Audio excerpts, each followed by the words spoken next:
तो as we know that exams are over the head, तो इस टाइम पे स्टूडेंट्स को चाहिए होता है इंपॉर्टेंट टॉपिक्स कोई बता दे, एंड यस हम उन इंपॉर्टेंट टॉपिक्स पे अच्छे से फोकस कर ले ताकि हम अच्छे से स्कोर कर पाए अपने सब्जेक्ट्स में। सो मैं साक्षी दुआ सबसे पहले स्वागत करती हूँ आपका सीए फाउंडेशन ग्रूमिंग एजुकेशन पे। और आज की ये वीडियो आप लोगों के लिए बहुत ज्यादा स्पेशल होने वाली है, क्योंकि आज की वीडियो में मैं आपको अवेयर करने वाली हूँ about the important topics of business economics. Yes students, मैं आपको बताने वाली हूँ कि ये जो क्वेश्चंस बनते हैं, एमसीक्यू क्वेश्चंस बनते हैं, वो सबसे ज्यादा कौन से टॉपिक्स में से बनते हैं। Okay students, so today I am going to aware you about the important topics of business economics. So keep your concentration here and have a look on the topics, guys. Number 1, nature of business economics. Nature of business economics से related questions आपसे पूछ लिए जाते हैं। 2, capitalist and socialist economy. Okay. 3, demonstration and bandwagon effect. 4, Veblen goods. 5th, change in demand and change in quantity demanded. Okay. 6th, total expenditure method of elasticity of demand. 7, relationship between MU and TU, that is marginal utility and total utility. 8, law of diminishing marginal utility and consumer surplus. 9, properties of indifference curve. 10th, budget line. 11th, IC curve approach, that is indifference curve approach. 12th, degrees of elasticity of demand and supply. 13th, features of factors of production. 14th, Cobb-Douglas production function. 15th, law of variable proportions and law of returns to scale. Next, 16th, accounting and economic cost. 17, types of markets. 18, different market forms. 19, relationship between AR, MR and price elasticity of demand. 20, effect of changes in demand and supply on the equilibrium price and quantity. 21, phases of business cycles. 22, causes of business cycles. 23, concept of GDP deflator along with the calculation of GDP deflator. 24, personal disposable income and personal income. 25th, calculation of national income using value added method, income method and expenditure method. 26th, investment multiplier. 27, inflationary and deflationary gap. 28, determination of national income in a 2-sector, 3-sector and 4-sector economy. 29, role of government according to Richard Musgrave. 30, stabilization function. 31, causes of market failure and corrective actions. 32, calculation of deficits. 33, consolidated fund, contingency fund of India and guillotine. 34, process of budget making. 35, fiscal policy. 36, theories of demand for money.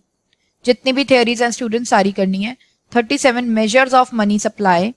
38, money multiplier approach. 39, monetary policy. 40, theories of international trade, सारी theories करनी है। 41, WTO, that is World Trade Organization and GATT. 42, sources of demand and supply of foreign exchange. 43, devaluation, depreciation, revaluation and appreciation of currency. 44, FDI, that is foreign direct investment, and FPI, that is foreign portfolio investment.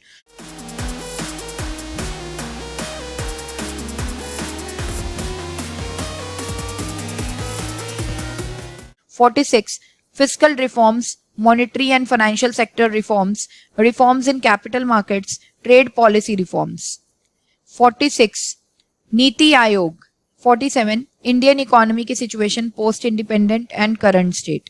Okay students, तो ये कुछ important topics हैं जो मैं आप लोगों के लिए लेकर आई हूँ, जिससे आपको काफी हेल्पफुल होगा आपकी रिवीजन करने में। आपको पता लगेगा कि कौन से टॉपिक्स पे आपको ज्यादा फोकस करना है।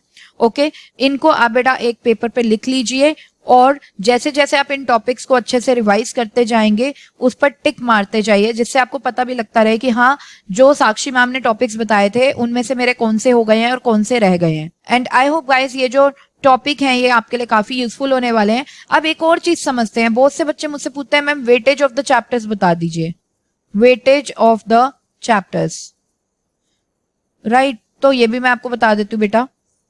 देखिए, जो चैप्टर 1 है nature and significance of business economics, and chapter 5 जो है बिजनेस साइकिल्स, ये है 5 marks each, 5 marks each. Okay, and chapter 4 that is price determination in different markets, and chapter 6 that is determination of national income, ये है 15 marks each. ये 2 highest weighted chapters हैं, 2 highest weighted chapters of business economics. मतलब अगर आपने ये 2 chapters ही कर लिए तो मतलब आपके 30 मार्क्स कहीं नहीं गए, 30 मार्क्स पक्के हो गए। नेक्स्ट जो रिमेनिंग चैप्टर्स हैं that is chapter 2, 3, okay, 7, 8, 9 and 10, ये 10 मार्क्स ईच है, ठीक है। Chapter 2 that is demand and supply, chapter 3 production and cost, chapter 7 public finance, chapter 8 money market, chapter 9 international trade, okay, and chapter 10 is Indian economy. So ये सारे chapters 10 marks each है, okay students. चलिए students अब बात करते हैं sequence क्या होना चाहिए। देखिए सीक्वेंस कुछ इस तरीके का होना चाहिए, पहले आप चैप्टर 1, 2, चैप्टर 5 कर लो, ठीक है, क्योंकि वो माइक्रो इकोनॉमिक्स से रिलेट करते हुए चैप्टर्स है, आपकी कमांड अच्छी होती है इन चैप्टर्स पे, ऑलमोस्ट बच्चों ने वो चैप्टर प्रिपेयर कर भी लिए हैं, राइट।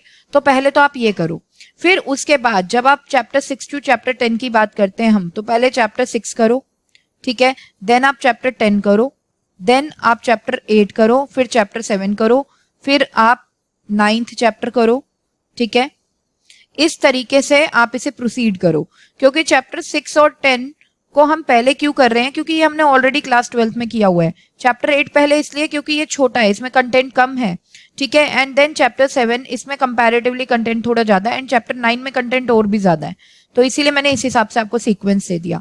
सो ये एक पर्टिकुलर सीक्वेंस है आपके बिजनेस इकोनॉमिक्स को प्रिपेयर करने के लिए, ओके। एंड आपको इससे रिलेटेड कोई भी डाउट है, कोई भी प्रॉब्लम है, you can reach us in the comment section. So guys यहाँ पर एक ये होप करते हो कि ये वीडियो आपके लिए काफी यूजफुल होगी।